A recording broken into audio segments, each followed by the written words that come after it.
As Rachel said, there we go. As Rachel said, she wasn't sure about whether or not Ed had hope or optimism, and it did, but it was colored by fun. So for me, when I joined the 34th, I was chair of the fundraising committee for a while and kept doing that. And Ed was the sound person. So he masterfully always had the sound for his events. And I think it was one of the first times I worked with Ed, gave him the microphone and said, "Oh, this should work. But you don't want to stand too close, but you could get electrocuted." And I actually believed him. But that's just part of this thing that he did. So when Ed said, this is the last year that I'm going to do sound, I thought I wasn't correctly heard him because that was the thing to do. But it was, and for a while, it sort of of course, because it was a hard act to follow. Ed was an absolute expertise when it comes to sound production, and just making sure things were absolutely right. In fact, very rarely did you hear that high-pitched sound just because Ed was just simply that good. So I always think of him. This comes as a complete shock to me too, because I saw him a few months back, and of course he said something funny to me in passing. So yes, certainly will miss Ed, and certainly miss the work that he always did for.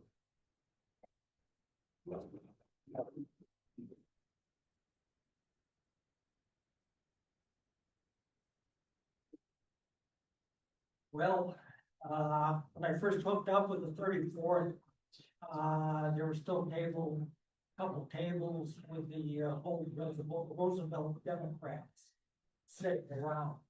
I was at the table where we were all the survivors of the 60s. There was Ed, Bruce, Wendell, Bill, me, and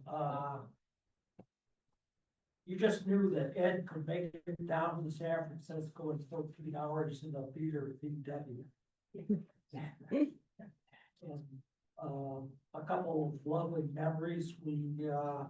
I won a rafting trip up the Squamish for one of the was up north, and we all went river rafting with Betsy Sledge. We had Bruce up in the front to kind of buffer the waves.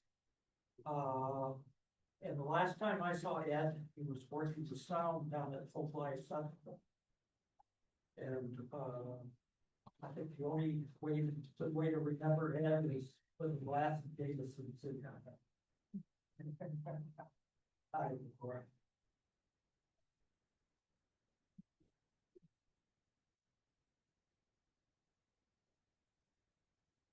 So I've got one more Ed story I wanted to share.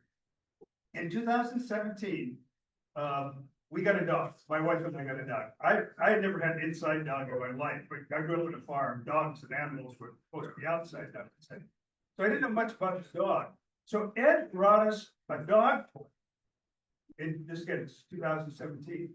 And my dog absolutely loves this dog toy. We still have it. It's a stuffed Donald Trump. And I got to admit, the dog is probably one of the few people in the United States that loves Donald Trump.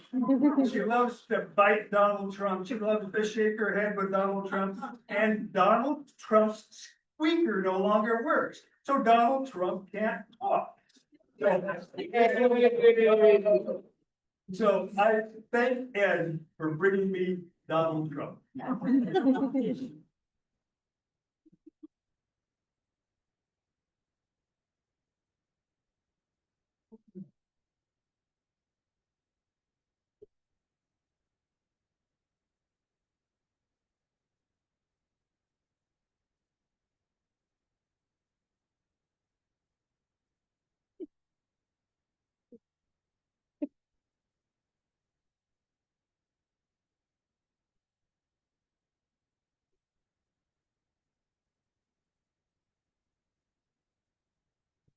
Thank you to everyone who shared for sharing their memories. While I didn't know Ed very well personally, I know it does take an incredible person to leave such an indelible mark on so many people.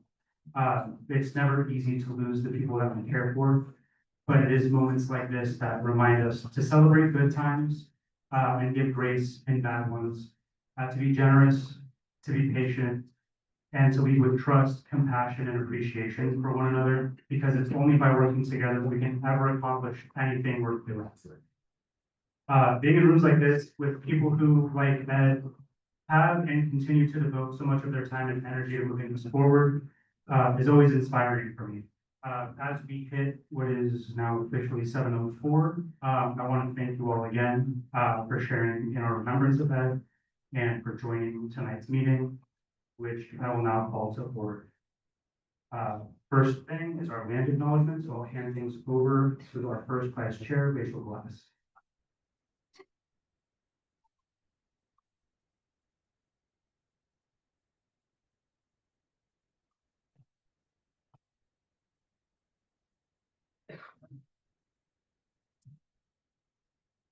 On behalf of the 34th LD Democrats, I acknowledge the land on which we stand today as the traditional home of the Coast Salish and Duwamish people, the traditional home of all tribes and bands within the Suquamish, Tulalip, Snoqualmie, Puyallup, and Muckleshoot nations. Without them, we would not have access to this gathering or this dialogue. So I ask that we take this opportunity to thank the original caretakers of this land on which we live and work, who are still here. And as part of the 34th Dems commitment to walking the walk of taking action that goes beyond simply a verbal land acknowledgement, we are offering ways that you can take action with us by donating to organizations that benefit Indigenous communities in our district and also across the country. And so the organization that I'm highlighting today is called, the acronym is NAWDIM, which is Native American Women's Dialogue on Infant Mortality. So I hope that you consider your donation either single or monthly to this Indigenous-led organization as a way to solidify your commitment to the advocacy of our Indigenous neighbors and help us deepen the significance of our land acknowledgement. Thank you.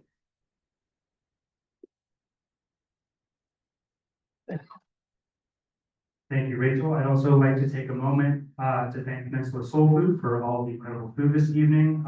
Everything on tonight's menu is vegan, as our awardee this evening is vegan, which is just it's just a sample of the variety that you can get through my friend Claiborne Bell. Clay is a triple threat. He owns and operates the commissary kitchen called Distinguished Food Kitchen in West Seattle. And he runs 2 businesses out of there, Peninsula Soul Food, as well as his sorbet company, Seattle Sorbet. If you haven't gotten to taste Clay's cooking, you can head on over to the back and check it out, and make sure to look him up online, as well as on Instagram to see everything else he has to offer.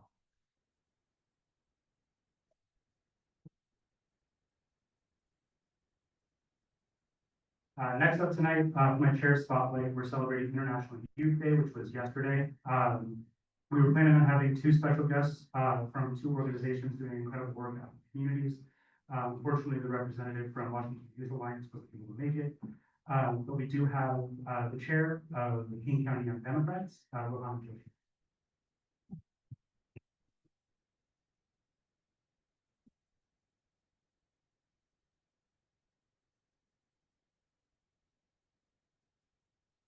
Hello, everyone. My name is Rohana Joshi, Chair of King County Young Democrats.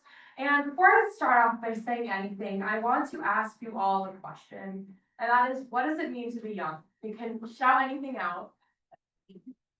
I don't remember.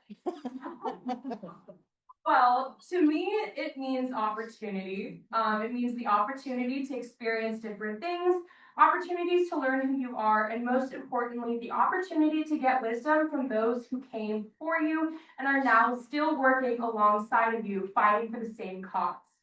I'm here today representing King County Young Democrats, which is the King County's Democratic Party organization of, by, and for young people. We exist to make sure that young voices just aren't heard in politics, but that we are at the table leading the conversation. Our mission is simple but powerful, which is to build the next generation of progressive leaders. In the short term, that means registering and turning out young voters, training and empowering young organizers, and giving them the tools that people need to advocate for the issues that matter most to them. In the long term, this means building a pipeline where young people who are knocking doors today are running for campaigns tomorrow and holding public office the day after that. It means shaping a King County and a Washington state and a country that reflects our values of equity, justice, and opportunity for all. So when I think about what it means to be young, I think about the incredible potential that we all hold. I think that not someday, but right now. And KCYD is here to make sure that we use that potential to create real and lasting change. Thank you so much.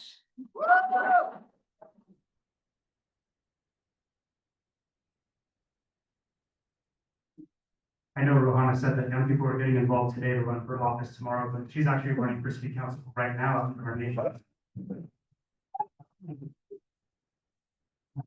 Thank you, Rohana, for everything you're doing with King County Young Dems. As a somewhat young person myself, seeing how underengaged people in their teens and 20s and 30s are right now is absolutely critical to have organizations like Washington Youth Alliance, like King County Young Democrats, out there taking action.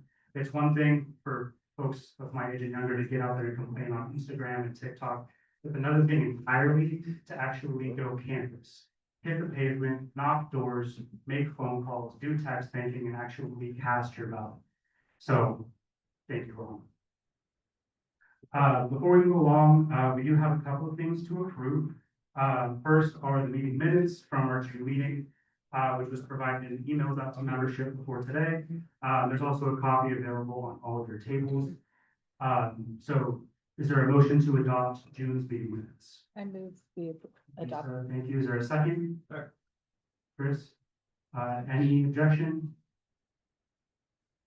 Seeing none, I'll consider the June meeting minutes adopted without objection. Next is tonight's business agenda, which is displayed on the screen and was also sent out in email before today. Is there a motion to adopt tonight's agenda? So moved. Second. Thank you. Any objection? All right, seeing none, we will consider the agenda adopted.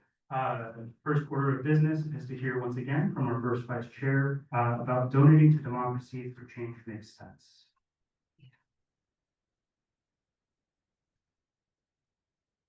Okay.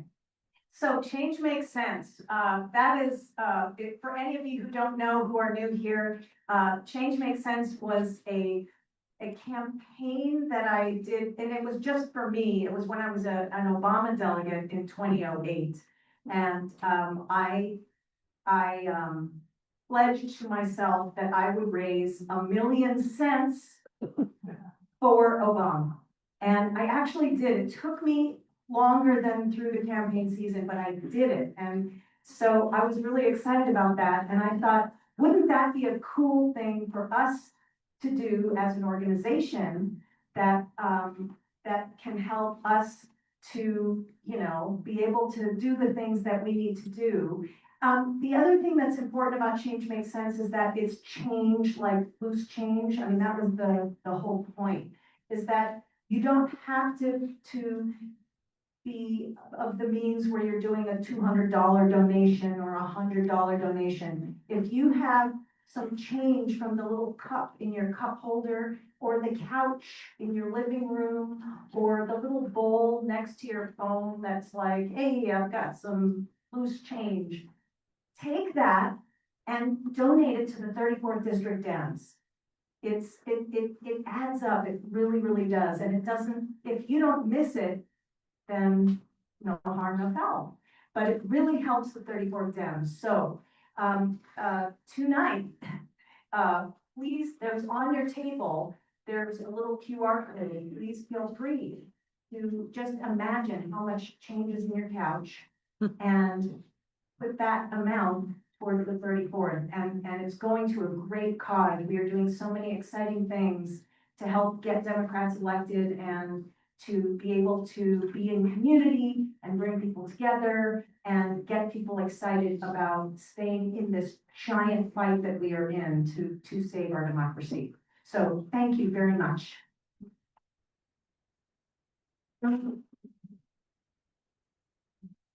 Thanks, Rachel. Next, I'll hand things over to our most significant money manager, our treasurer, Rebecca Reed.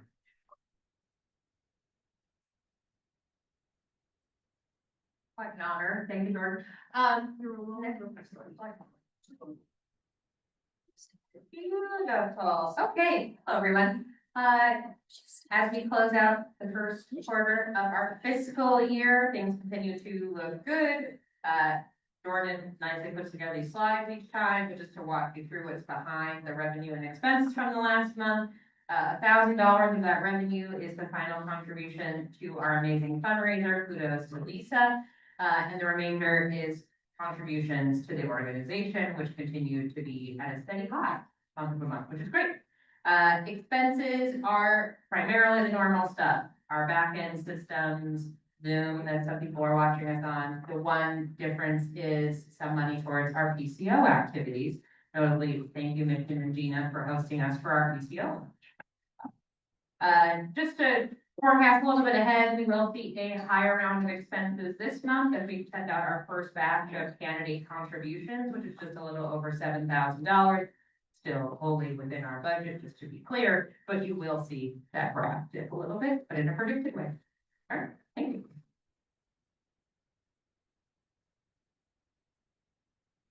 Okay, next we'll invite any current elected and appointed officials who are not here to talk later. I think right now I'm going to see Gina and Sarah. Am I missing anything? Okay, cool. Good evening, everyone. Gina Tubb. I serve as your school board director here in District 6. And I'm very excited this evening because we have all 8 candidates who are running for school board in the 4 open seats here in the room this evening. So I hope you have an opportunity to chat with them about them. And George is appropriately wearing his Protect Public Education t-shirt. I love it so much. Just really quickly, I think the one announcement I have is if you are following the school district at all, you know that we are looking for a new superintendent, the new person to lead our public school system here in our city. We are in the engage phase. We're just about to wrap up the engage with our community phase. We have one last community we'll get to. One's happening right now. One of them is happening on August 14th at 6:30 p.m. So if you'd like to engage in the process and talk about what you think we need in the next superintendent, please let me know and I'll get you those details. Otherwise, please chat with these candidates and let me know if you want or have any questions about any of them. I'm so happy we have so many great candidates running. Thank you.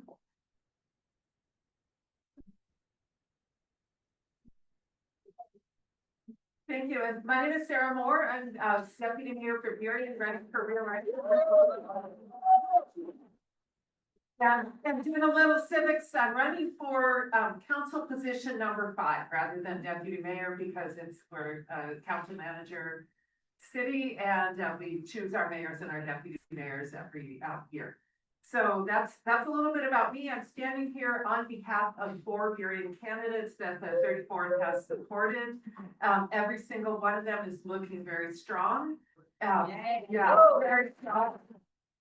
I'm turning leading by about 40 points over the other candidates. However, some of the other races are closer and they all look like they're going to get closer in the general election. So none of us is feeling like we're just, you know, going to coast anywhere. We are going to have strong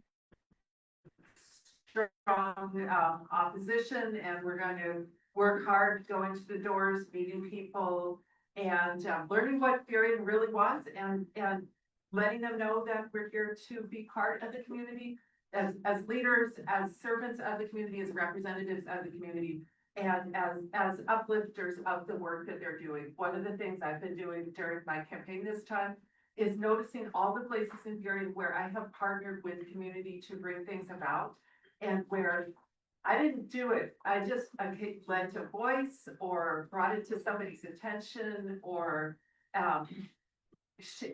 went to the sewer district with them and listened, you know, it gave my point of view as well as theirs, and they did all the work. And that is really, that is what all four of us are standing for, is we're here for people, we're not here for money, we're not here for, you know, something that stands outside of people. We are here to serve and support the folks of Berrien. And I just want to take a moment to thank everybody in the 34th for endorsing us, for supporting us, for showing up. I see a lot of you that are from Berrien coming to our events, sitting at the booths, telling us Attico, you good, what is it, Attaboy. Attaboy.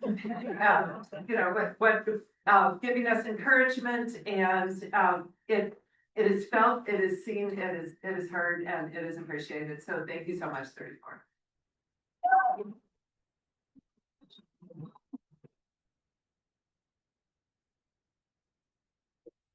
Ms. McKenzie, VIP still. Our last spotlight for this evening, will be from candidates for Seattle School Board who will move on to the general election ballot. That's Director Districts 2, 4, 5, and 7, as well as a representative from the campaign to approve long-term care funding in Washington State. We'll go in order of district and alphabetical by first name for the candidates. Each of you will have about 2 minutes to introduce yourself, your vision, and your priorities. With 9 mobile speakers, we do have to keep the timing pretty tight, but feel free to stick around after the meeting adjourns to continue chatting with our members. So first up, running for Director District 2, we have Kathleen Smith. Kathleen? Okay.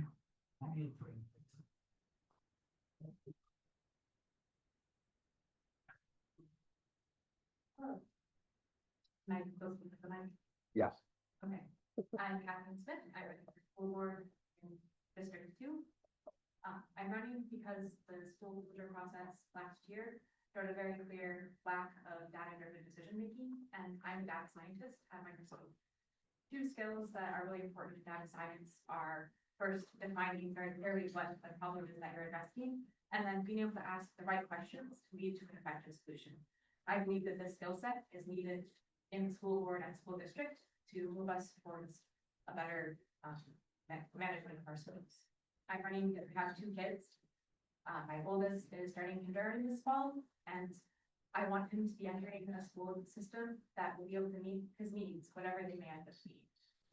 And families across the city, I know, are watching this.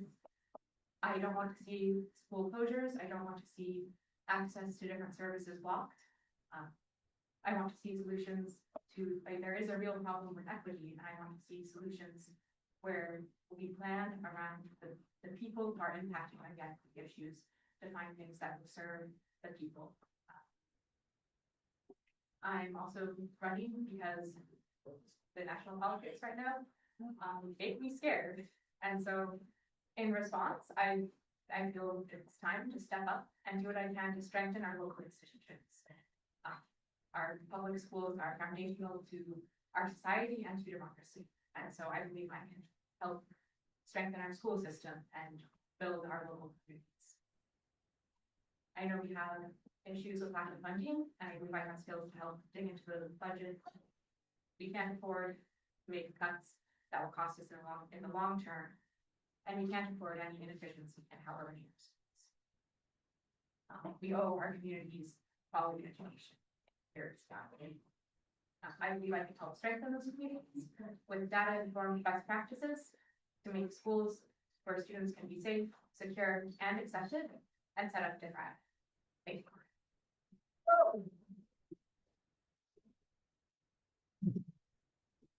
you. Thank you. Also running for District 2, we have Sarah Clark.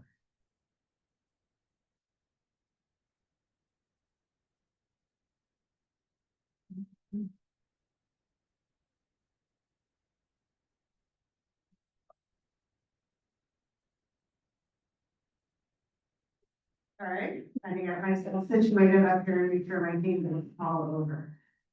Thanks for bearing with me. Hi, everyone. I'm Sarah Clark, and I'm running for school board director in District 2.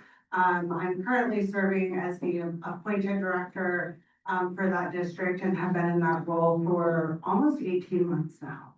I wanted to share a little bit about my background with you. I'm a Seattle Public School alumni. Went to West Woodland and Madrona Elementary Schools, Washington Middle School, and graduated from Garfield High School back in 2003. I'm also the current aunt of 2 Seattle Public School students who are at Kimball Elementary School. So I'm bringing my lived experience as an alumni, as a woman of color, and over a decade of work in education policy and advocacy in Washington State, including a master's degree from the University of Washington in education policy. And I'm running because I had some, less than great experiences when I was in Seattle Public Schools. And after leaving, I really hoped that our schools would get better. They would get safer, the quality of education would go up, that more kids of color would have access to excellent programs.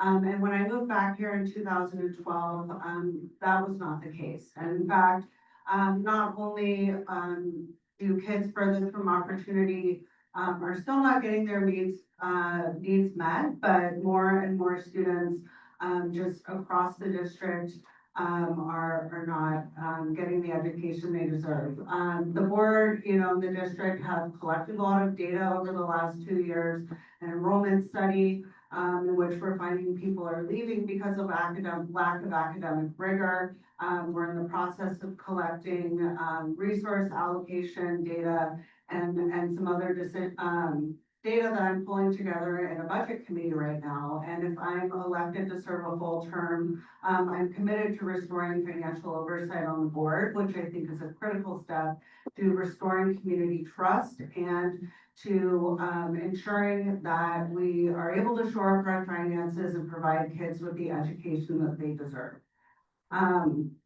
A couple of my other priorities are school safety. I think it is our first responsibility to ensure that students are safe in our care, and I think we need to do a better job at that. I am ready to bring a common sense, community informed approach to this work. And have already been listening to community and leading the change, and hope that you'll support me for a full term. Thank you.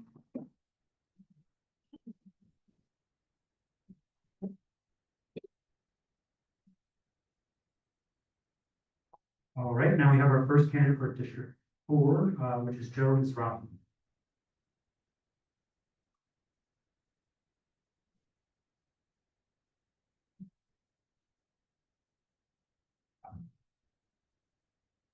Thank you, and thanks very much for doing a spotlight on school board. We are often very overlooked, so it's much appreciated. My name is Joe Misrafi. I'm the current school board director for District 4, appointed like Sarah about 1.5 years ago to fill that, and appointed during a time of significant budget challenges, which is maybe a little bit of an understatement. I have 3 kids in the school district, 3 daughters. I'm a first-generation American. I also, my day job, I run UFCW 3000, which is the largest public sector union in the state of Washington, representing grocery and healthcare workers, representing a lot of folks in the 34th, because we're a very grocery-rich district for whatever reason. I've done a lot of work here, and it's good to see a lot of old friends from different campaigns out here, including passing one of the highest minimum wages in the country in Erie. Very exciting. So really good to see folks here. And I saw that appointment in part because in my day job, I oversee a huge budget, $30 million. It's in a $2 billion trust. To be able to make these very complex decisions, but do it in a way that's rooted in balance and rooted in making sure that we're serving the communities that we're there to serve, very similar to facing school board budget challenges. So that was one of the reasons, but really it was more because I see in my day-to-day work how much frontline workers rely on our education system. One change to a bus route, one school closure, one after-school program getting cut can be really devastating for their lives. Yet these people who are most impacted are often the least likely to be engaged in the process because they're working multiple jobs. They're not able to come down to school board meetings. So I sought the appointment for that reason. And over the last year, I feel like I've really been able to do the work rooted in those communities. When the WIA, the sports governing agency, tried to attack our trans athletes. I led the fight against that. We actually won that fight. When the school closure, when the school closures, when it was clear that that closure plan would have deeply impacted working families in our city, I strongly opposed that plan. During the legislative session, I was at home fighting hard for progressive revenue that we need to actually fund our schools. And that's the work I want to keep doing for the next year. I want to just keep doing this work for one more term and stay rooted in the community that I've been rooted in. I'm endorsed by SCA, MLK Labor, 36, 43rd, 46, and 32nd LDs, King County Dems and Young Dems, Planned Parenthood, Alliance for Gun Responsibility, The Stranger, and the Seattle Times, which is a common combination, by the way. And I was thinking about my 34th endorsement, so Senator Alvarado, Teresa Mosqueda, Congressman Jayapal, I think lives in the 34th. I want to make sure I'm right about that. And, okay, good. And of course, School Board President Tom. So thank you very much for having me. Oh, thanks.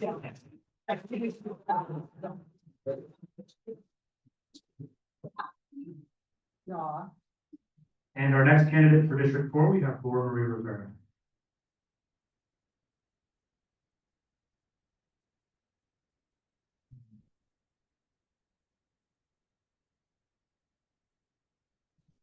Hello, I'm Dr. Laura Marie Rivera, and I'm running for Seattle School Board Director 4. I want to thank you all for your time and attention to school board today and every day. I'm running for school board because our children and our future are too important to leave in the hands of a system that's not working. If we're honest with ourselves and take a look around, our country would not be in the state that it's in today if we've been thinking about education over the past 20, 30, 40 years. And it's not just about test scores, we're talking about values and opportunity and justice. I am very qualified for this role. I'm very committed to doing the work for our students and continuing to show up. I have over 2 decades of experience as an educator and an advocate. I'm the proud mom of 4 Seattle Public School students. I'm a nonprofit leader, and I'm the only educator in this race. I've taught in overcrowded schools, arts and tech programs, special education, and multi-language classrooms. I know the difference between policies that sound good and policies that work. It's critical that we fix our foundation of budget and safety. Too often, these decisions are being made without considering those the most affected. And of course, I'm referring to our students. Each of our children comes with their own strengths and challenges and hopes and dreams, and we need to build a system that sees them and sets them up to succeed. Then we need to invest in what helps our students thrive. And I'm talking about arts, sports, music, dual language immersion, advanced math, hands-on technical training, special education, and student wellness, with particular care for those students furthest from educational justice. We have the future of our society sitting in our classrooms today. I am proudly endorsed by community leaders and elected officials, Seattle Education Association, State Superintendent Chris Reichdahl, LD 36, LD 11, LD 32, King County Dems, King County Young Dems, National Women's Political Caucus, and most recently, Vote Mama. You can see more on my website at votelaurenmarie.com. I'm Laura Marie Rivera for Seattle School Board Director 4, and I would be honored to win your vote. Thank you.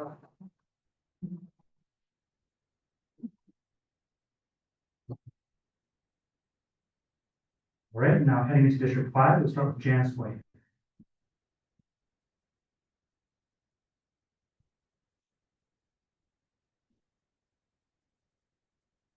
Thanks so much. I'm Janice White and I'm running for school board in District 5. There's 3 things that I really think about when I think about what makes a truly effective school board director. One is having roots in the community. I've lived in my house in Madrona for 27 years. Second is having a direct connection and experience with and knowledge of the school district. I've raised 3 kids here in Seattle, and I've put all 3 of my kids through Seattle Public Schools every year, kindergarten through 12th grade. From the very beginning, I became involved in advocacy at the district level. So I've been showing up at school board meetings, testifying in front of the school board, involved in task forces and advisory committees for 20 years. I've worked on issues including supporting our alternative schools and promoting and making sure we have policies that allow us to have alternative education models throughout the city.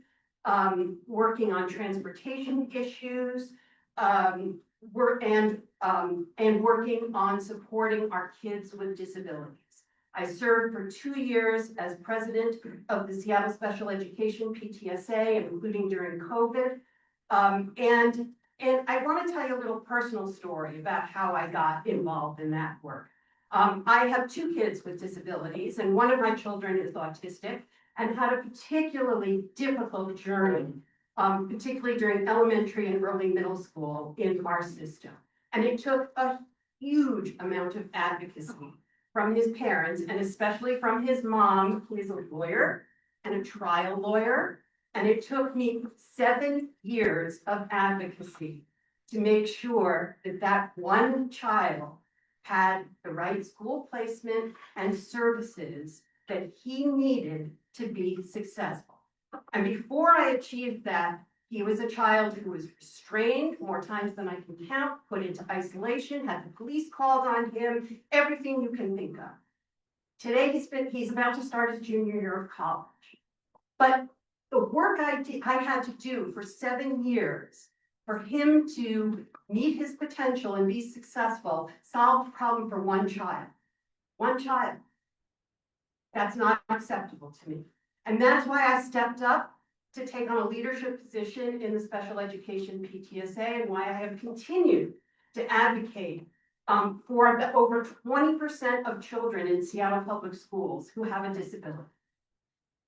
And so that leads me to the third thing that I think is really important for school board directors.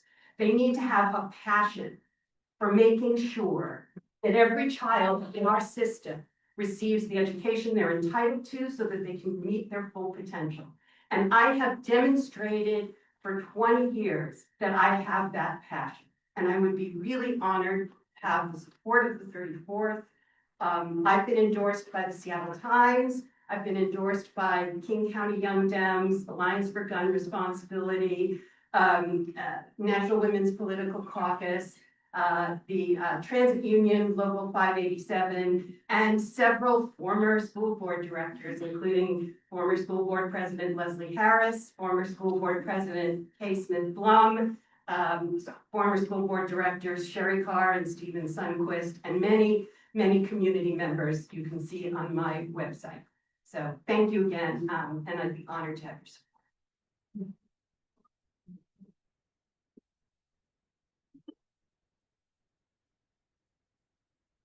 Also running for District 5, we have Vivian Saul.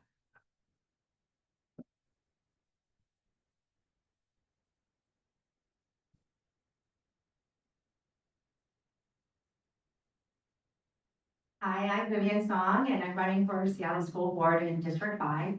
I'm a current Seattle Public School parent and a finance professional. Quite frankly, I'm a lot more comfortable in spreadsheets than giving speeches, but I'm here because I'm really passionate about public education. It transformed my life. I started school as an English as a second language learner with a hearing disability, and it's thanks to the hard work and commitment of my teachers that I am where I am today. That's why I've spent the last 25 years volunteering with kids and immigrant communities to give back. In Seattle, I served as a PTA president. I'm the Superintendent Parent Advisory Council. I'm on several nonprofit boards, including one of the largest providers of Head Start in Seattle, and I am a former school board director for this district. I'm really thrilled to share that this campaign has won the primary with 74% of the votes in District 5. And I think it's because the platform has really resonated with the voters. The need for long-term financial planning and not short-term painful school closures. We cannot cut our way to excellence. The need for a vision for a diverse portfolio of schools and programs that meet the diverse needs of our students, including inclusive special education, advanced learning, and career and technical education. The need to prioritize student safety and well-being, especially amidst the attacks from the Trump administration on our students and our schools. I believe that a successful school district really is a whole community effort, and I'm really honored to have earned the endorsements from elected leaders, important stakeholders like Congresswoman Pramila Jayapal, state, county, and city elected leaders, current and former school board directors, the labor unions that represent the educators and staff that work in our school buildings, that's Seattle Education Association and the Seattle Building Trades, King County Democrats, the 37th LD Democrats, and I would be so honored to earn your support as we pivot to a citywide election. So thank you so much for voting for LD Dems.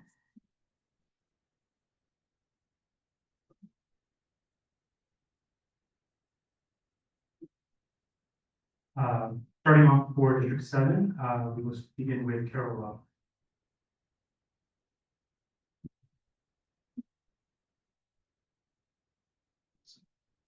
Great.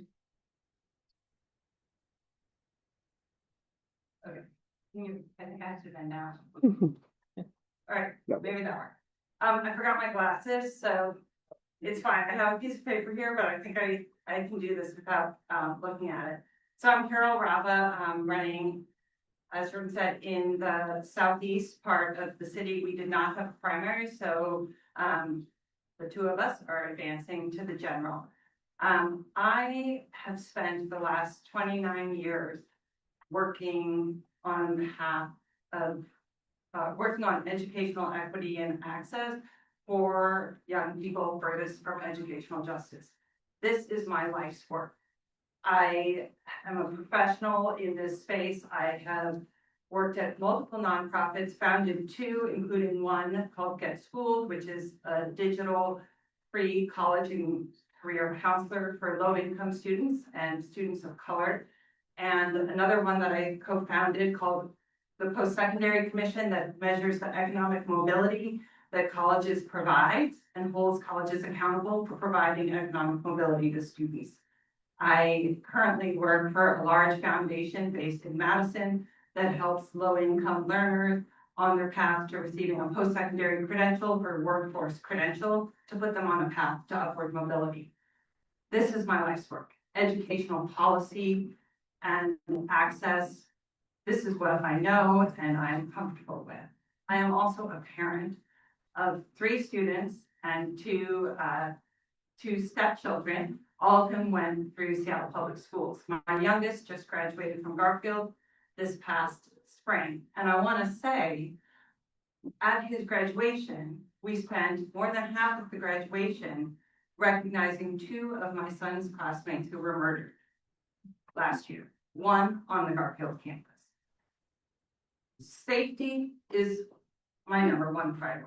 We cannot, this city needs to view its children and its students as a shared responsibility. The city and the school district have to protect the students, not just in the building. Absolutely, we need safe and inclusive learning environments for all students, but we also need to protect them. We have open campuses. We have to protect them as they're walking to and from or taking metro or on their lunch hour. So safety is a huge priority of mine. Secondly, academics. We need to return to having high expectations and high supports for every student. We heard that the district has surveyed families who have left the district, and the district has lost 6,000 students in the last 10 years. And those families across the board are saying they left because of safety, but also because of academic excellence. We can and we must restore academic excellence and provide the supports to help every student, wherever they are geographically or academically, be successful. And finally, we need a balanced budget, and we need to have people on the school board who have experience working with large system level budgets. This is work that I do right now. I oversee a team managing $150 million a year in grants. I understand big, complicated budgets, and this is work that I do. So I want to end by saying, and I'm an optimist, I have spent my life's career working in this space, not on behalf of my own children, but on behalf of all children.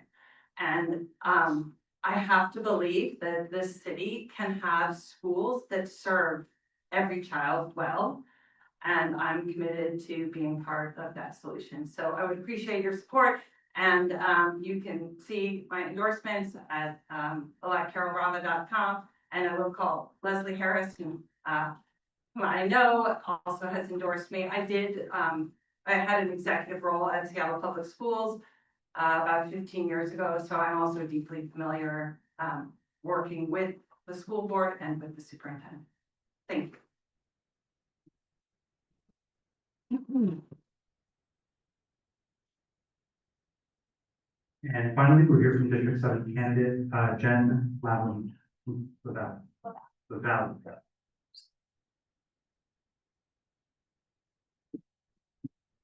Not quite as tall, so I'm gonna need to move this down. All right, thank you guys so much for coming out tonight and listening to all of us. I especially wanted to take a minute to thank all of the candidates who are in this race. It's an incredibly hard thing to do as it goes citywide in this general election, and you're running for school board. So for everyone that's doing this, everybody's doing it from a deep passion and care for our children and the children all across the city. So thank you so much to all of our candidates today. My name is Jen LaValle. I'm a candidate down in District 7, which is in South Seattle.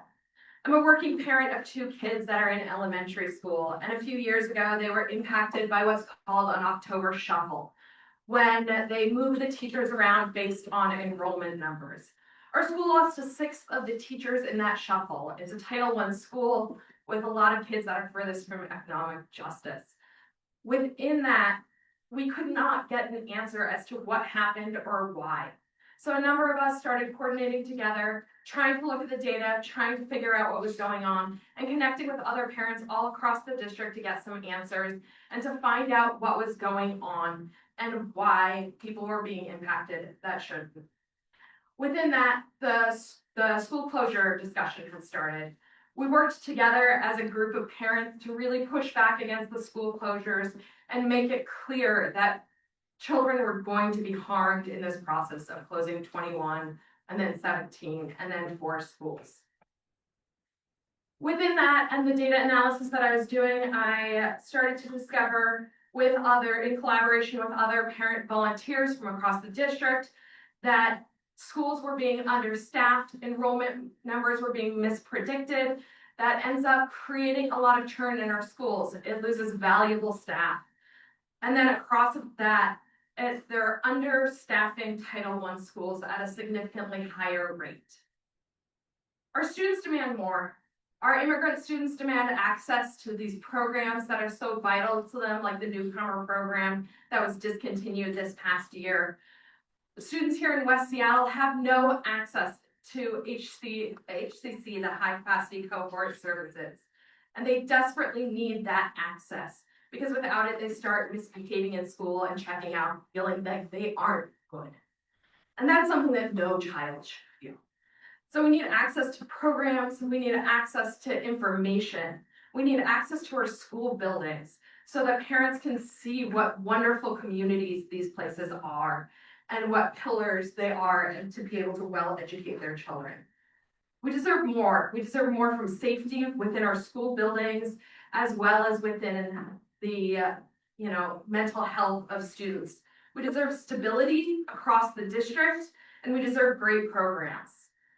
Ultimately, we deserve a district that we can trust, with schools and programs that support diverse needs, where people choose to send their students because they know how impactful it is to be part of this.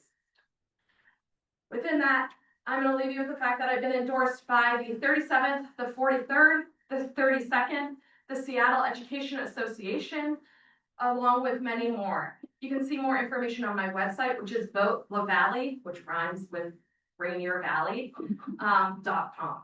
Thank you so much for your time. And again, I want to thank all of the candidates here tonight who have done such a wonderful job in running.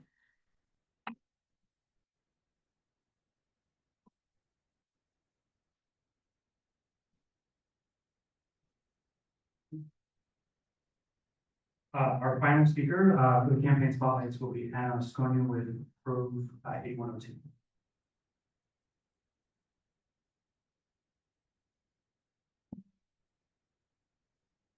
Hi, good evening, everyone. Thank you so much, Rachel, for having me.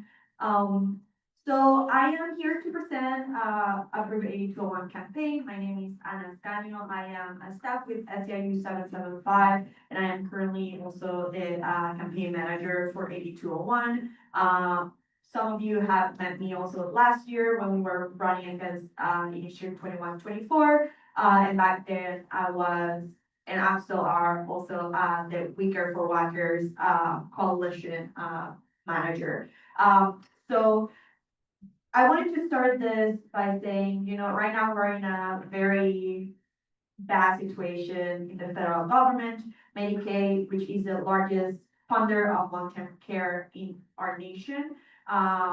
We know our Congress and Senate just recently voted on devastating cuts to the federal Medicaid budget, which will impact hundreds of thousands of Washingtonians and hospitals around the state. These cuts really put more pressure on states to protect their residents. That's why it's more important than ever for us to protect long-term care funding.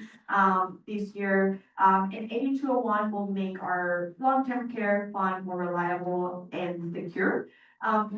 So if you were part of the 2124 campaign, which you endorsed last year, we had that big fight, which was trying to repeal the Walkers program, and we won that fight. And now we have the Walkers program, continue growing strong. We are working on rulemaking, and what the amendment 8201 will do is just to continue and strengthen that program and make sure it will remain stable and reliable for many, many years to come and for many Washingtonians and future generations.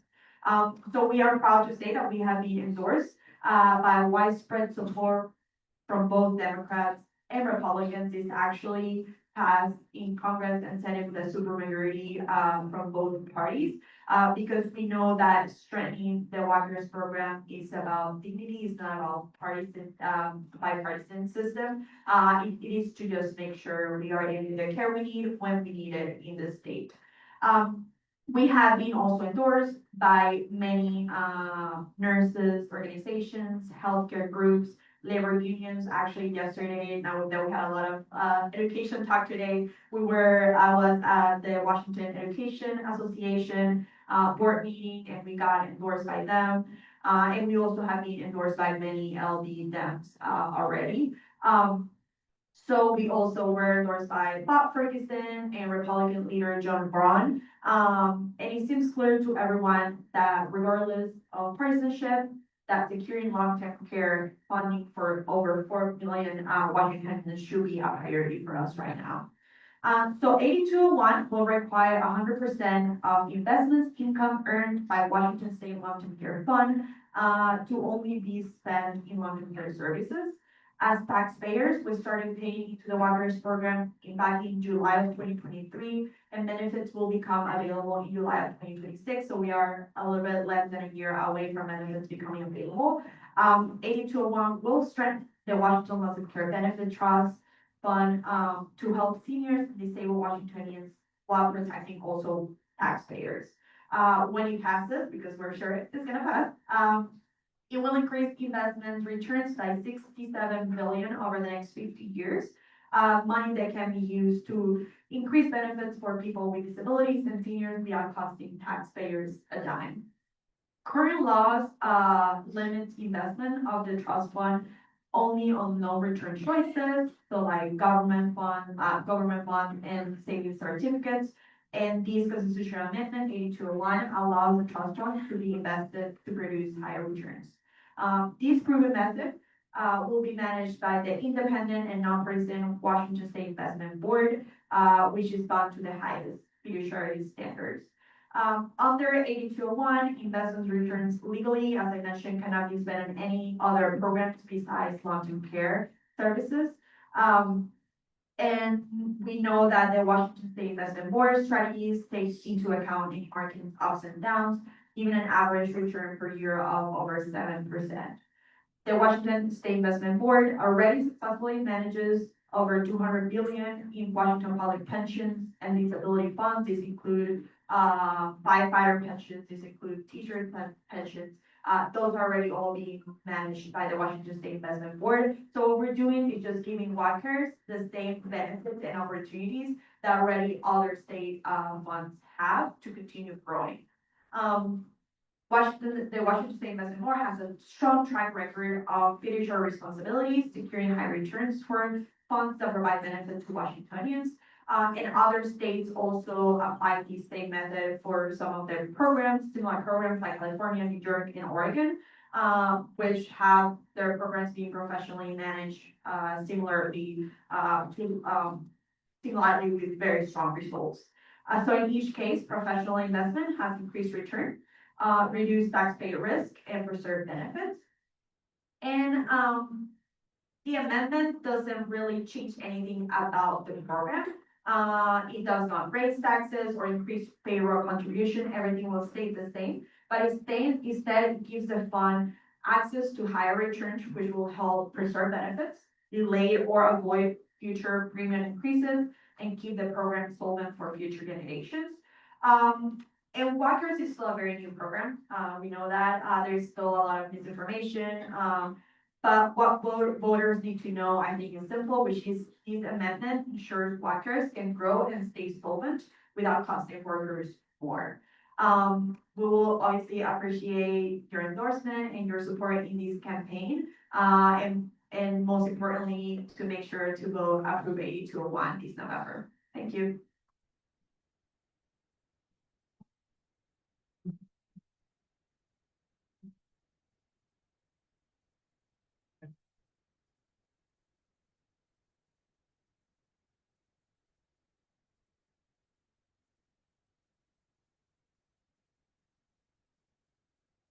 All right, so thank you to all the candidates and campaigns who came to speak tonight. As someone who myself went through the Seattle Public Schools programs and my wife being a public school teacher, I appreciate seeing so many great candidates running these very important positions. Speaking of candidates, last week we had our primary election, and while things have slowed down a bit, ballots are still being counted. So since the vote hasn't technically been certified, we'll call this our initial results. But a lot of these are pretty definitive. The first thing I want to note is a side-by-side comparison of voter registration in turnout from in 2017, 2021, and 2025. What we're seeing so far is that apart from varying in turnout is exactly what we would typically expect for a five-year primary. You'll notice though, my note at the bottom, all of our endorsed candidates and campaigns are leading up and down the ballot.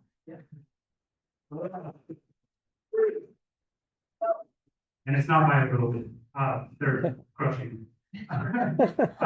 Excluding our state legislators, just because their overwhelming popularities skews things a bit, our endorsees are averaging about 60% of the vote share across all elections.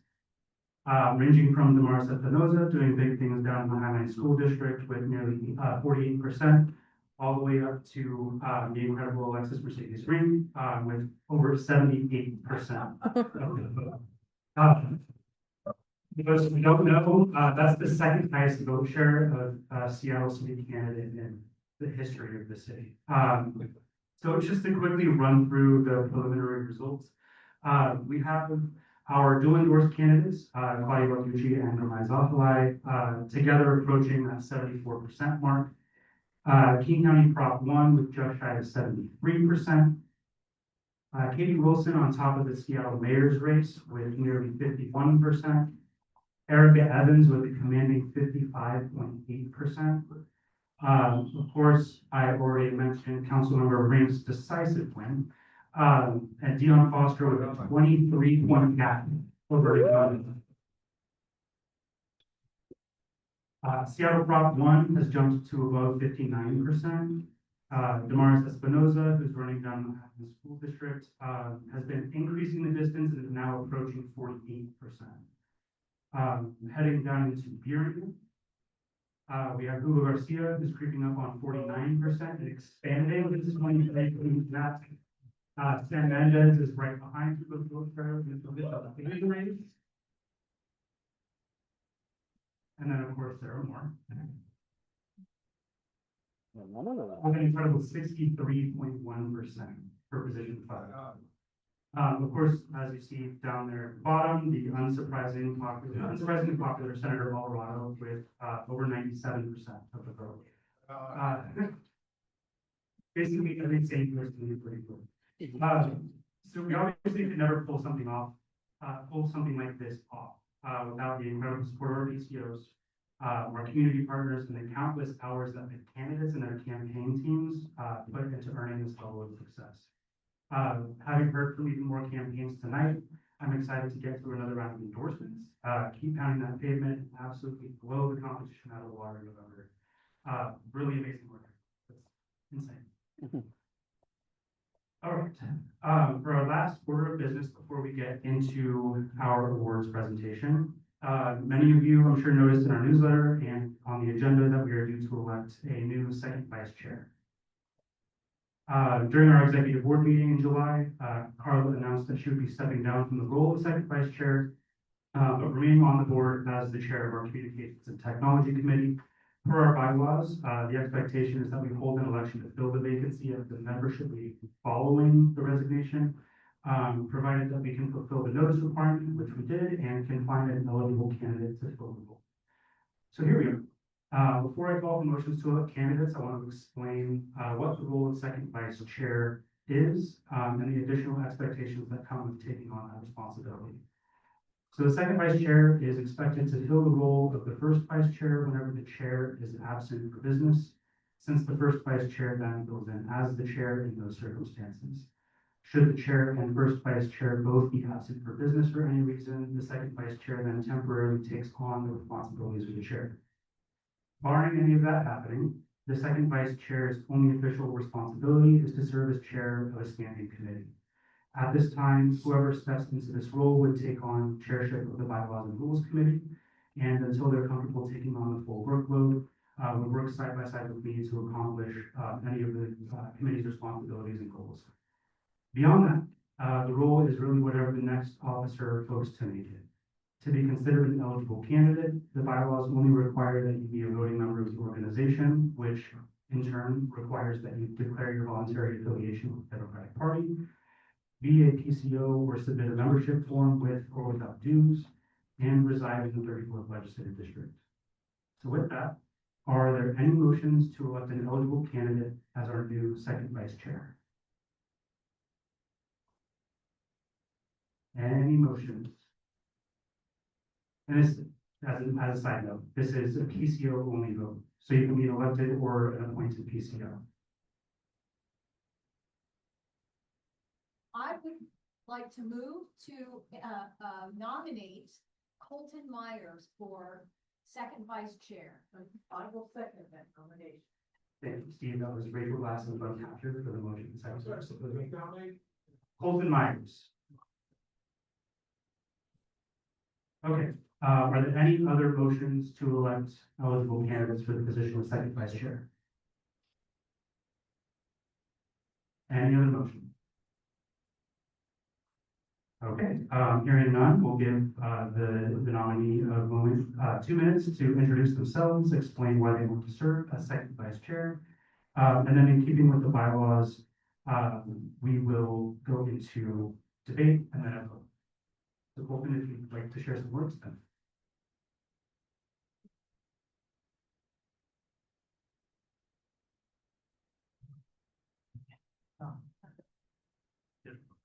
Oh, it doesn't. Okay, so I can't really walk far with it. Hi, everyone. My name is Colton Myers. I first want to say thank you for the nomination, for reaching out. To tell you a little bit about myself and why I'm interested in serving as your vice chair. For those of you who may not know me, I put my name forward back in January for the State House appointment process. So some of this may be repetition, but I was initially inspired to go into public service at a consequential time in history. For me, it was the 2016 Pulse nightclub shooting in Orlando, Florida, where as a queer person, I made the conscious decision that I could no longer be a spectator to injustice, but wanted to become an active agent for change. That's what led me to getting a master's degree in public policy from the Evans School at the University of Washington. Thank you. It's what led me to move back to my legislative district, where I became a PCO, joined their e-board, and then challenged a 3-term Republican incumbent in Orlando district.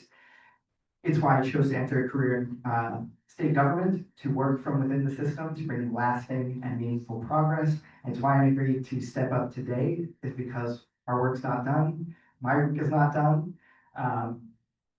Right now, we're at another consequential moment in time. Just yesterday, there was a formal request put in to have marriage equality overturned at the Supreme Court. As a queer person, that is startling and frightening.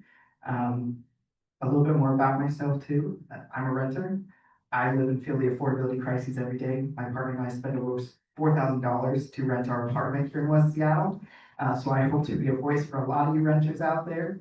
I'm a proud union member. In fact, a fun fact, when I ran for the State House back in 2020, the IAM Local 751 was the first labor organization to endorse me. So I'm very grateful to them. I'm happy to be in this building. And I just love to be a voice for this community, be a voice for this organization. I'm happy for your consideration. I'm also happy to talk to anyone who may have questions about who I am and anything else. So thank you.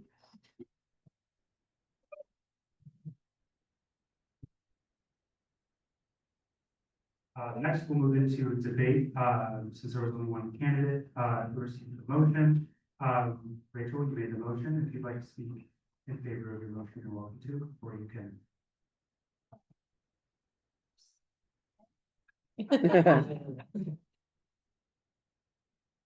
I support everything Colton said. I was blown away by his exceptional enthusiasm when he was running for candidate for state rep. I just feel like his passion, his enthusiasm, and his qualifications completely just make him a perfect fit for one of the executive officers on our board. So that's why I called him, and I'm so happy that he is here with us.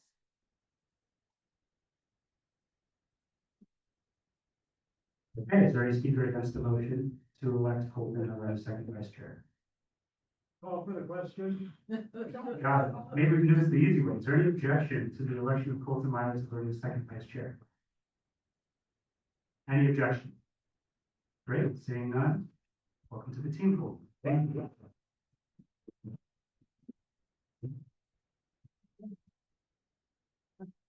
All right. Last thing on today's agenda, before we handle good order, is the offering of an award to someone I'm honored to even know. Not to make him feel old, but Dow first took office when I was just 3 years old.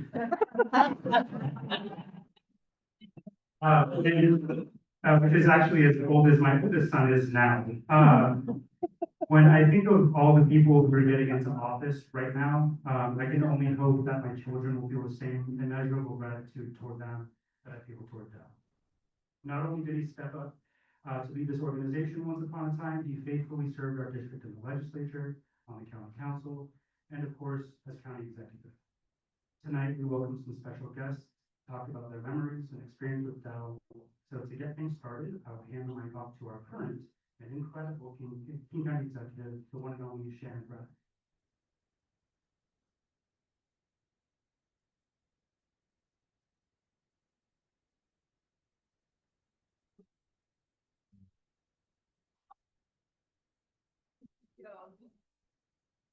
Hi, everybody.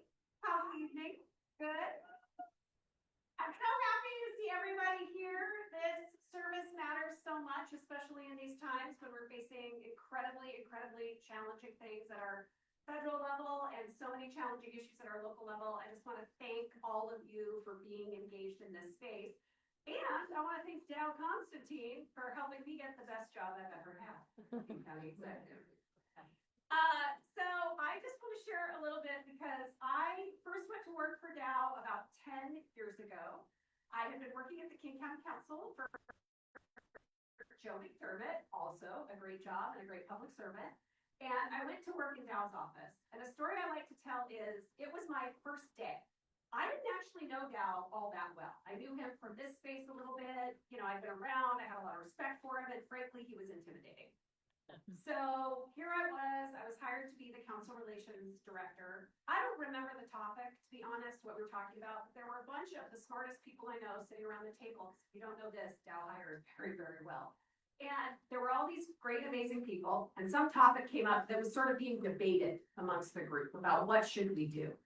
And I'm sitting there, and I'm the new kid, and, you know, I'm a little nervous about all of it, and I remember, I kind of leaned forward, and I kind of did a click of my tongue thing, and then I leaned back. I chickened out about sharing my opinion at the table. And Dow, from the other end of the table, saw that happen. And he pointed at me and he said, Shannon, what do you think? And that to me says everything about him, because he doesn't want people who are yes people and gonna be quiet and just tell him the things he wanted to know. In his entire career, all he looked for and continues to look for are people who challenge assumptions, want to make things better, are willing to say when they disagree with him, willing to take on the most challenging things. And I just think having a person like Dow and that kind of leadership has created more and more amazing leaders that have seen that example and followed that example. And I could not be more proud to have worked for him. And the fact that I had the good fortune of being his deputy executive when he took on this new role at Sound Transit and was able to step into that space and carry on with a team that is still continuing to do amazing work. I think we got a couple council members here and they can tell you, we're still running the county. Things are still happening. That's because of the teams, the systems, the things that Dow Constantine set up to allow us to do our best work. And so I think the thing I just really want to say about him, other than I just have a lot of personal respect and professional respect for him, is thank you for making me better at my job, for giving me the opportunity to work with unbelievably amazing and smart people, not just at the county, because thankfully the county works with all 39 cities. We work with tons of jurisdictions. We travel. I recently was in Philadelphia, just outside of Philadelphia, to talk about local governments and their power and what we need to do as we're facing Donald Trump. And Dow set that tone. The county is national leaders in so many spaces because he had the guts to go and do things that people were unwilling or afraid to do. He did things like create a Best Starts for Kids levy that has made amazing impact across this county. He didn't yet. He did things like he helped with housing during the COVID pandemic when things were utterly chaotic, and now we are able to support thousands, a lot of people in permanent supportive housing as they are facing the challenges of homelessness, chronically homeless people. The work that Dow has done to take risks, to be willing to take those risks, I just think I am incredibly grateful as a constituent to know that we have had somebody like that at the helm, and that now he's going to work to bring us the best transit system in the country. So I can't keep it down, not getting a recognition of all he has done, not just for the 34th district, but for the region as a whole. So it's an honor. Thank you.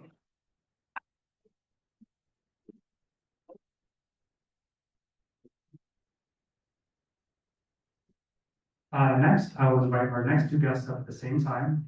Both amazing humans, currently serving together on King County Council, both running to be our next King County Executive, Claudia Balducci and Gurmai Solomon.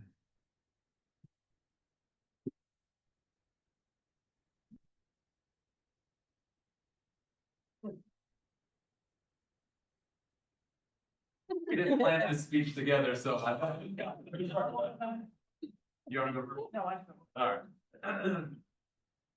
So when I first heard the name Dow Constantine, I was certain that they were describing a Roman, some kind of Roman emperor.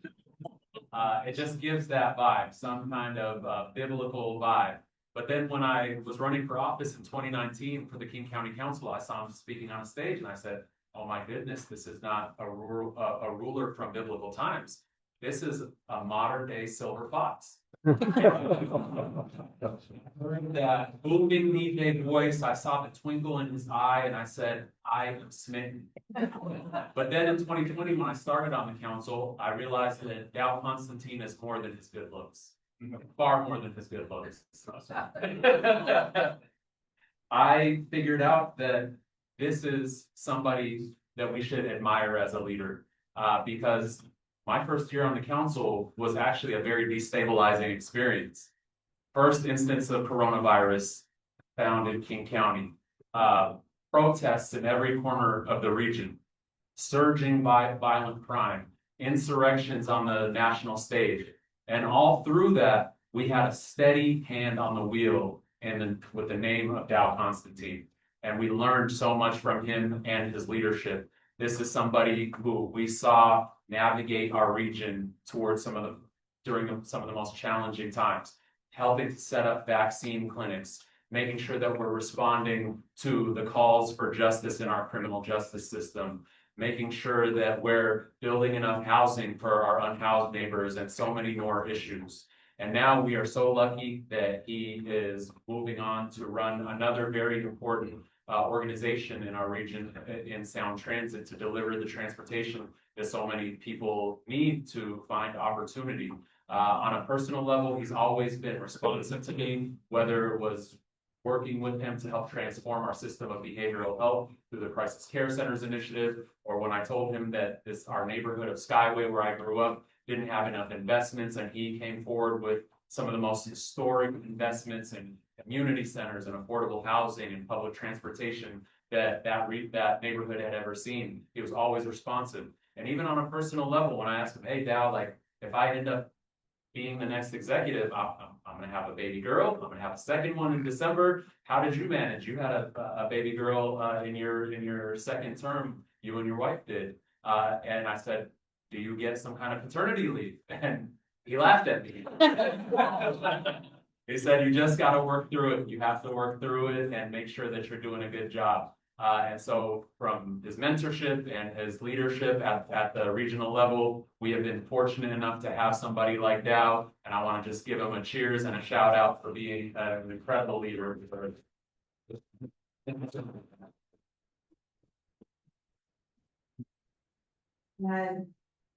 I've known Dow for a while now, and, I wasn't 3 years old when you were elected.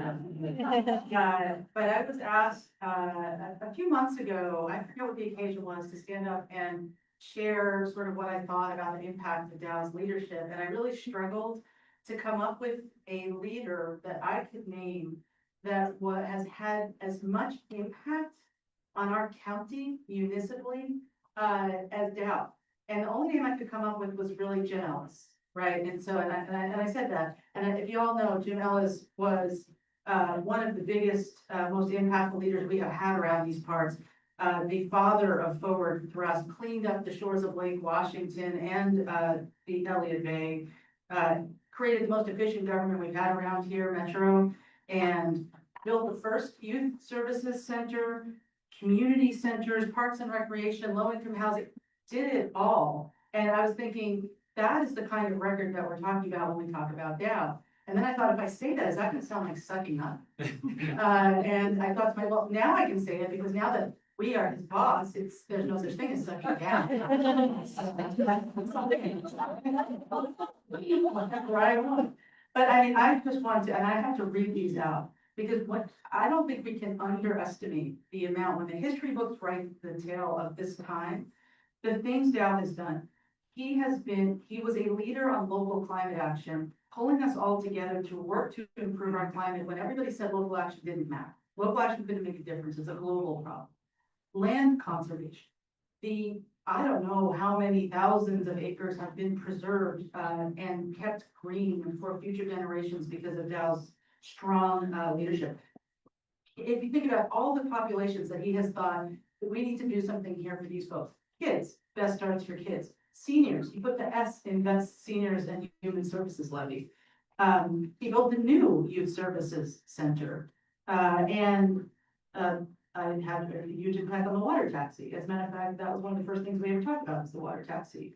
A champion for animal welfare and arts and culture and mental health, the Crisis Care Center levy that we're building now, Harborview expansion. I mean, the list is just, it could choke a horse, and let us not forget that, because he really is a person who was able to bring people together and move this community forward and make huge difference in the lives of the people here.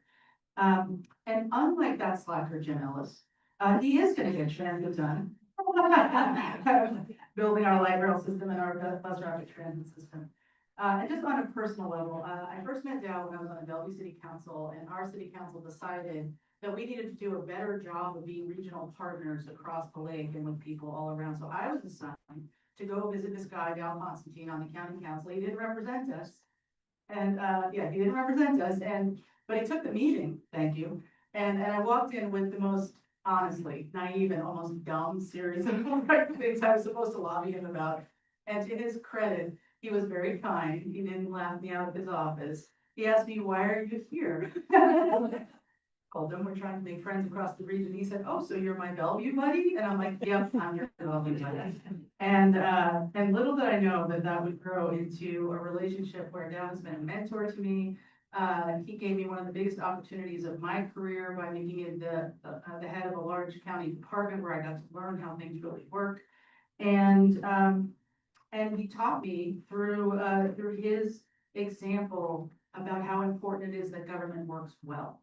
That it's not the sexy stuff. Those headlines are important. Those headlines are the things that people know about, but actually just making sure the government works and delivers and does the things we are there to do well, and that we're not afraid to admit when there's a problem or we've done something wrong and to adjust and fix it and do better. I believe we are all better off, and I'm certainly personally much better off for having had that experience. And finally, I'll say, during the years of COVID, I became the chair of the council in the beginning of 2020, and I had all kinds of plans for things we were gonna do. The only thing we really did was go paperless. That was a plan, but COVID got that done pretty quick. We went paperless. And I got to work very closely with Executive Constantine during those 3 years of COVID when I was the chair of the council. And just to be able to work together to keep this county going, to provide masks and vaccines and places in case things got really bad, there were places for people to go, just to be part of watching that happen, and then protecting reproductive rights, and then working on justice and all the issues that Chair Zavalai talked about. That was one of the experiences of my lifetime, and I'm glad I got to have it under your leadership and with you, Shan, too. You were very busy during COVID as well. So thank you all for acknowledging Dow. I'm proud to stand here with you, my colleague, and do so. We are very fortunate to have benefited from your leadership and your service.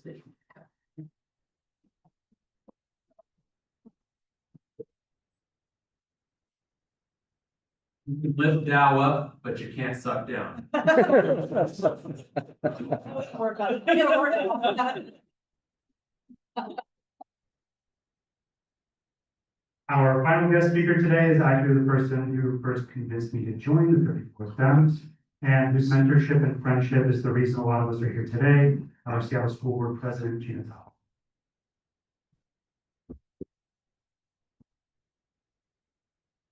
Thank you, Jordan. Well, I had the privilege of working for Dow for about a decade. And taking those 10 years and trying to sum them up in three paragraphs has been very difficult these past few days. I actually started out working for Dow as his fundraiser for one of his many campaigns for county executive. If you've ever been a candidate fundraiser, you know you spend a lot of time with the candidates. You're basically locked in a room with them for 30 to 40 hours a week making fundraising phone calls. When I say we spend a lot of time together, we spent a lot of time together. And in those hours, I learned so much from Dow. His commitment to public service, to this region, to doing the right thing, even when it's not the easy thing. Dow, you've been such an incredible mentor to me from my first job as a fundraiser, right out of undergrad, to encouraging me to go back to law school, back to school to get my degree. You got into politics because you care so deeply about this place, our environment, our communities, our shared future, and it's always been about protecting what makes this region so special, making sure it thrives for generations to come. And some of your environmental accomplishments were listed earlier, but in this area, you not just showed up and supported the work, you led the work in environmental restoration.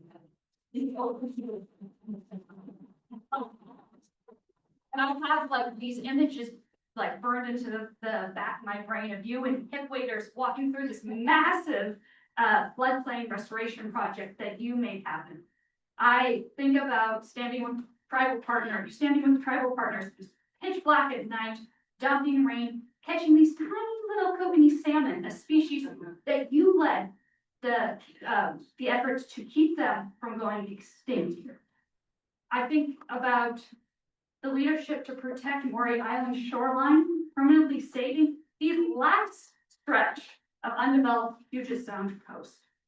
And then it was also mentioned the boldest climate action plan in the country you make real, showing what is possible for local governments to do nationally. And then there were some other adventures along the way. We hiked 100 miles in 100 days to show off our parks for our parks levy. We again, in the pouring rain in the middle of the night, walked the streets of Burien for a one-night count. We flew back on an instant notice when we heard about the first case of COVID here in Kirkland, visiting patients at Harborview in the early days of COVID when we didn't even really understand COVID. There were some crazy, amazing, difficult adventures working for you. And a lot of them happened in the pouring rain, but maybe those are just I like remember. Then there's transportation. You changed the trajectory of transportation in our region. I think Councilmember Balducci mentioned sort of the efforts with forward thrust bond measures that failed here. Ballot measures in '95 that failed to bring a regional rail system here. Our region was known for failing transportation ballot measures and undervaluing public transit. And you changed that. You changed that and you shifted the mindset that public transit is a core value here, something essential to our health, our growth, and the affordability of our region. And it's so fitting now that you are the helm of Sound Transit. One of the most awe-inspiring things about Dow is how he approaches leadership. As a staffer to an elected official, you're supposed to bring solutions to your boss, a pathway forward. And sometimes staff, including myself, would bring things we only think are possible, things we think we can get done, things that can be accomplished with the limits in front of us, whether they're budget constraints, political time constraints. But that was never good enough for you.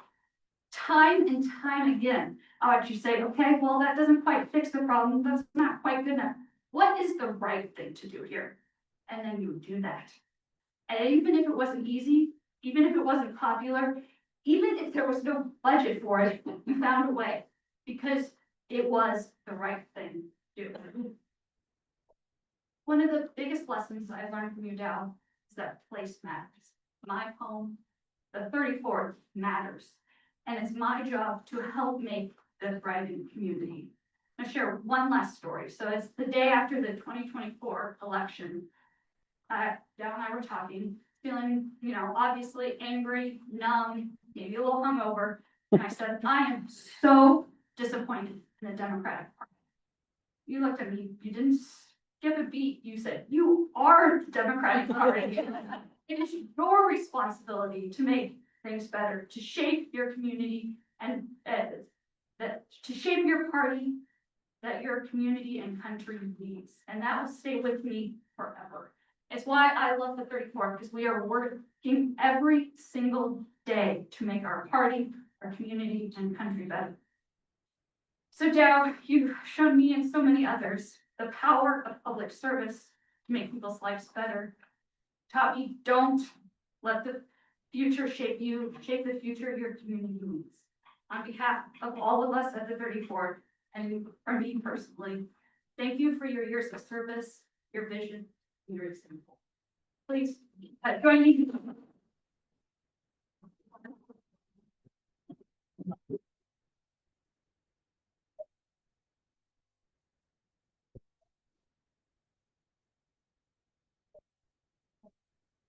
I'm just taking them down, but I really want to share. Not everybody. Okay, well, I'm part of the Google batch, everyone batch on here, but I think I'm the only one in the room who knows about the years that I credit Dow for saving 4-H in King County. Oh, yeah. The county extension program wasn't in the budget that year. If the county doesn't fund it, the state doesn't kick in any money, and that funds 4-H. The program would be dead. If you've been to county fair, you've watched all these kids riding horses and milking cows and shearing sheep and baking pies and all of that fun stuff. He saved all of that about 15 years ago. So on behalf of all of my little 4-H'ers and all of those who have graduated from the program, thank you, because he saved 4-H. And never least is our guest of honor, a dedicated Democrat, lifelong leader, our former county executive and Sound Transit's new CEO, Carol Hunt.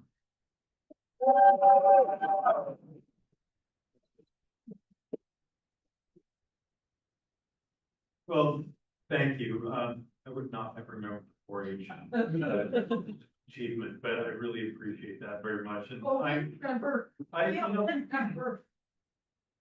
this is not my thing. I'm not very good at accepting praise, which is actually not very gracious. And I also, am not done with this, right? I have put in a lot of time in public service, a lot of time in this organization. But I'm looking forward to much more in the future. I mean, first of all, second Vice Chair Colton, when I walked in the door, this place going on 40 years ago, it's actually at the Southwest Community Center. They got a hold of me, they were waiting. And they were like, oh, your precinct doesn't have a precinct committee on it.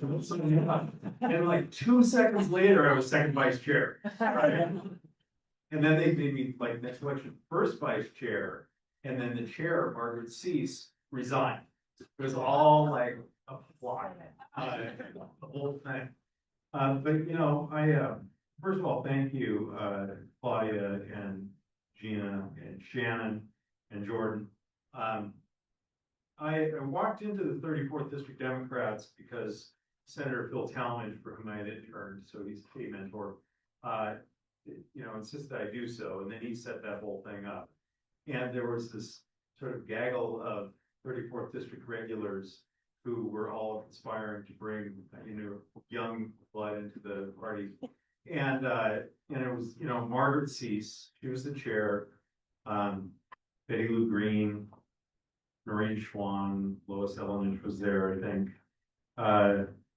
Ellen Fawcett, remember Ellen Fawcett? Nels Ekbroth. Anybody here remember Nels? Oh my word.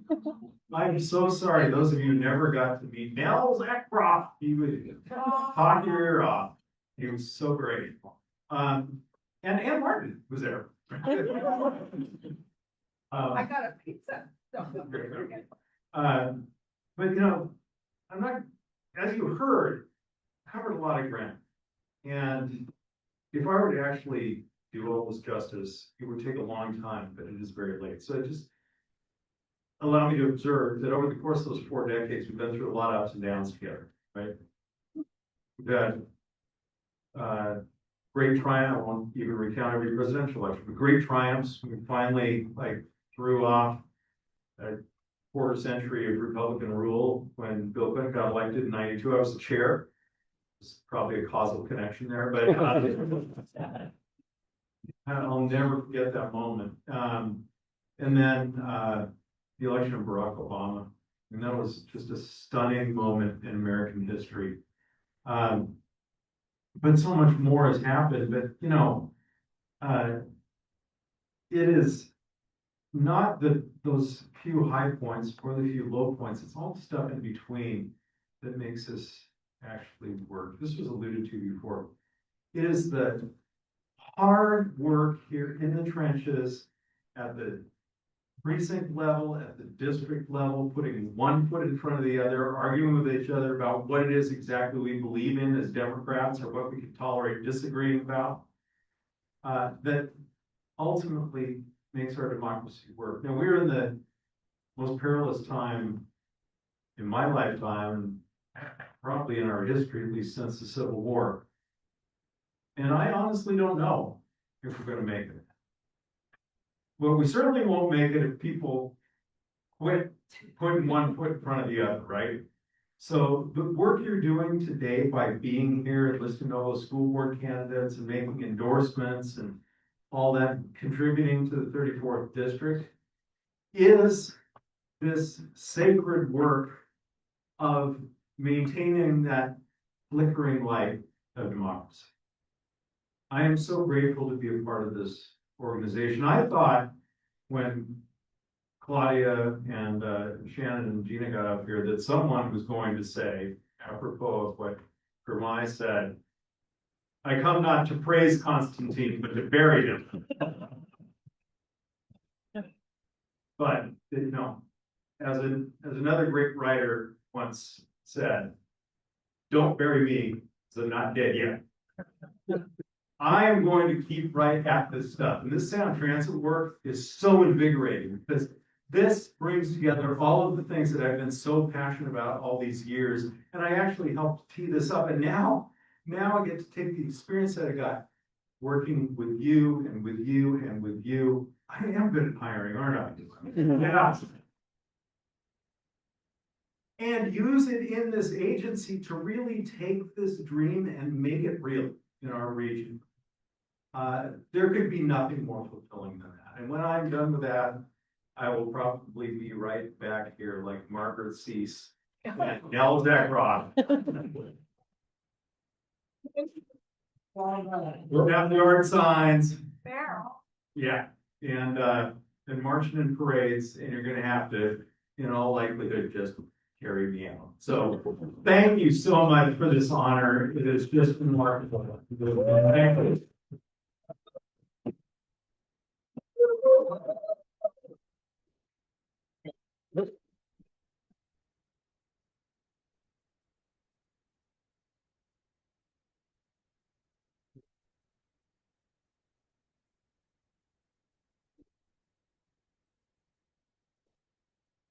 All right. Thank you all for joining us tonight. Thank you to all of our guest speakers and candidates, campaigns who came to join us. I will leave the microphone open for good of the order. So if anyone has anything to good of the order, you're welcome to come up and speak. And once we get to good of the order, we will adjourn.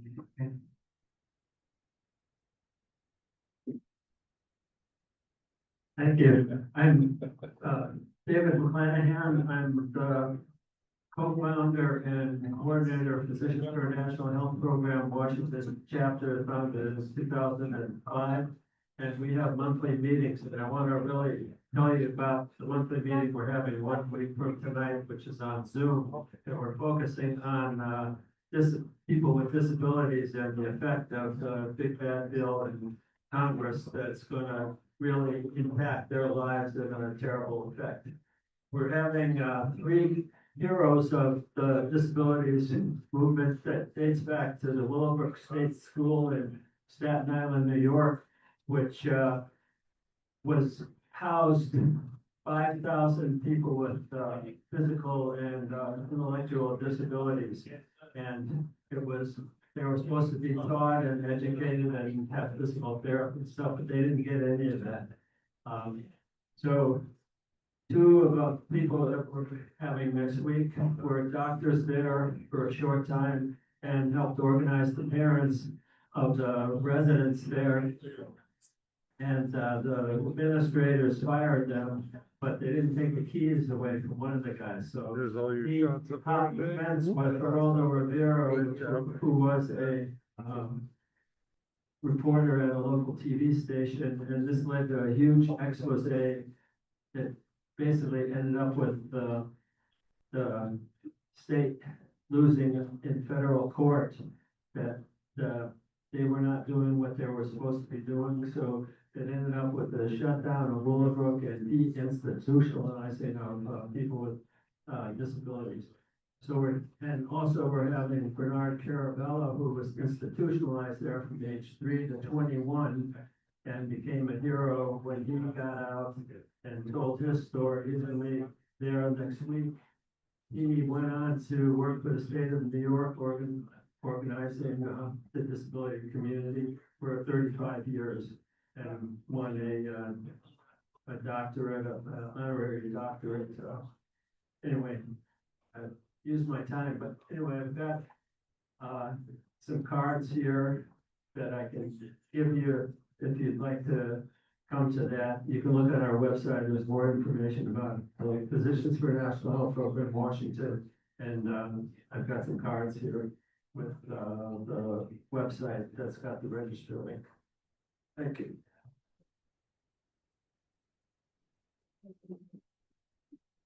Hi, I'm Lisa Dawson. I'm your fundraising chair, and I just want to make sure everybody knows about our annual picnic on September 7th.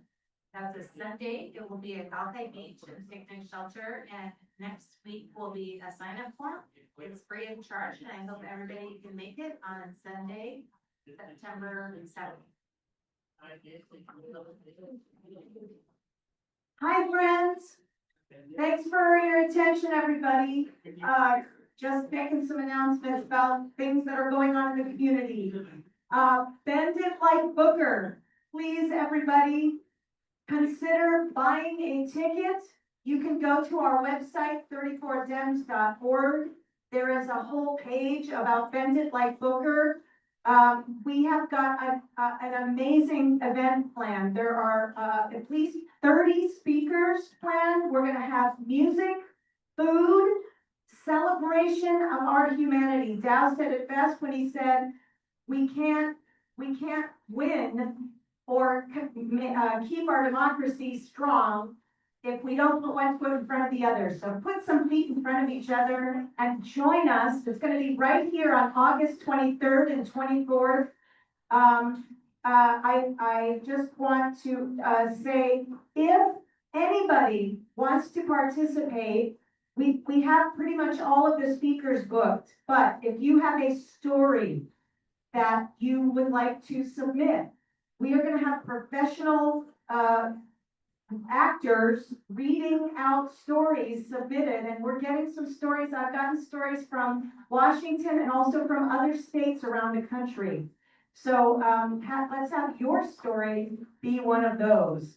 The other thing is, can you please consider coming to the event? We want to have the 34th Dems have a real good showing at this event, since this is our district and our organization who's hosting.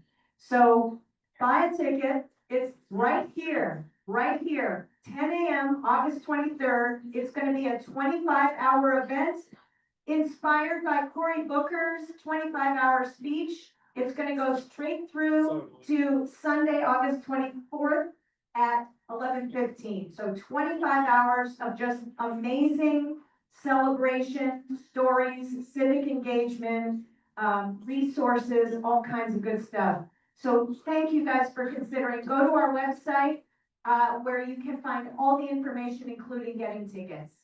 Thank you, and see you there. Well, I just wanted to remind you all, next Friday, the 22nd, is the Mission Cantina version of our pop-up social. So join us, just come grab a margarita, have some chips, have some democratic conversation, and starts at 5:30, ends at 8. And thanks.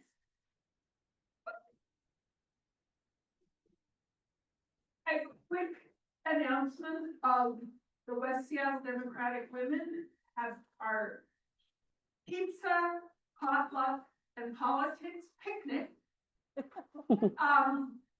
So if you can make it, please come. It's on Thursday, August 28th in my yard from 4 to 7. If you don't know where my yard is, you can send a message to, well, look on the website, the 34th District website for endorsement chairs. Also involved here. So please come, just bring a dish and you'll have some pizza and some politics. Thank you.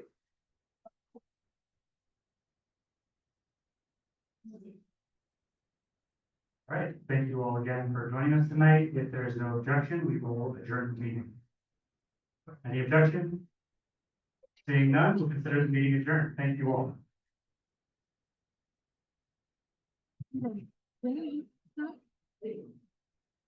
Hang on.